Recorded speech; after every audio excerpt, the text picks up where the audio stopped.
जळगाव येथे जे बोगस जन्म प्रमाणपत्र घेण्याचा घोटाळा झाला आहे, त्यात पोलिसांच्या मताशी आम्ही सहमत नाही आहोत.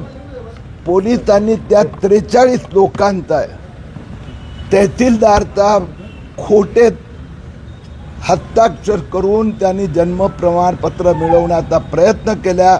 त्या सगळ्या 43ना आरोपी करावं लागणार, त्यांच्यावर कारवाई झाली पाहिजे अशी आग्रही मागणी मी मंत्रालयात डीजीना केली आहे आणि आता एसपीना केली आहे. एसपी साहेबांनी काय आश्वासन दिलं आपल्याला? विषय असा आहे की जळगावमध्ये 2दा पोलिसांनी रेड केली, त्या ठिकाणी बांगलादेशी महिला आढळून आल्या. तर एकीकडे तुम्ही बांगलादेश विरुद्ध आंदोलन करतायत किंवा लढा देतायत, तर दुसरीकडे मात्र या बांगलादेशी महिला नेमक्या जळगावमध्ये येतात कशा, त्यांच्याकडे बनावट कागदपत्र कशी सापडतात? कोंढण खाण्यावर ही खरंच चिंतेची बाब आहे. म्हणूनच मला इथे यावं लागलं. आमच्या भाजपच्या सहकार्याने पण मला विनंती केली, आमदार साहेब पण उपस्थित आहेत, की बनावट कागदपत्र फर्जी दस्तावेज कोण माणूस करणार?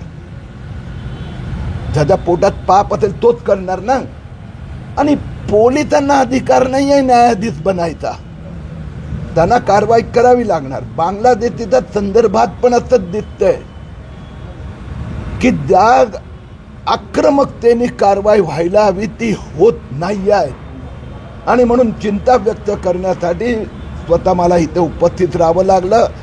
जळगावच्या पोलिसांना बांगलादेशी किंवा जे अपात्र लोक आहेत, जे बोगस बनावट कागदपत्रद्वारा नागरिक बनायचा प्रयत्न करतायत, त्यांच्या विरोधात कारवाई करावीच लागणार, अन्यथा मला मुख्यमंत्र्यांशी बोलावं लागणार.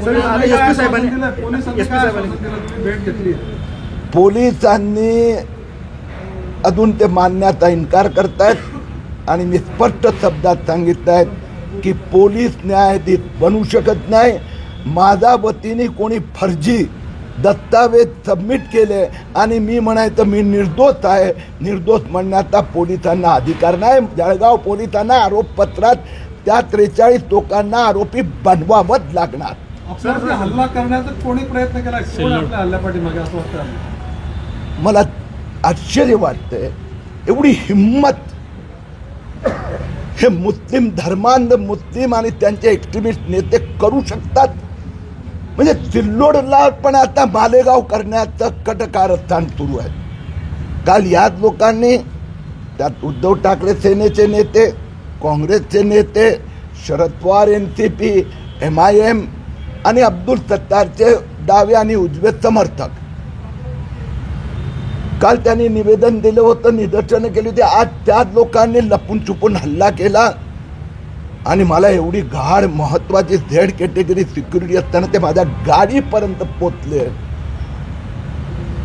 चिंतेची बाब आहे. सर,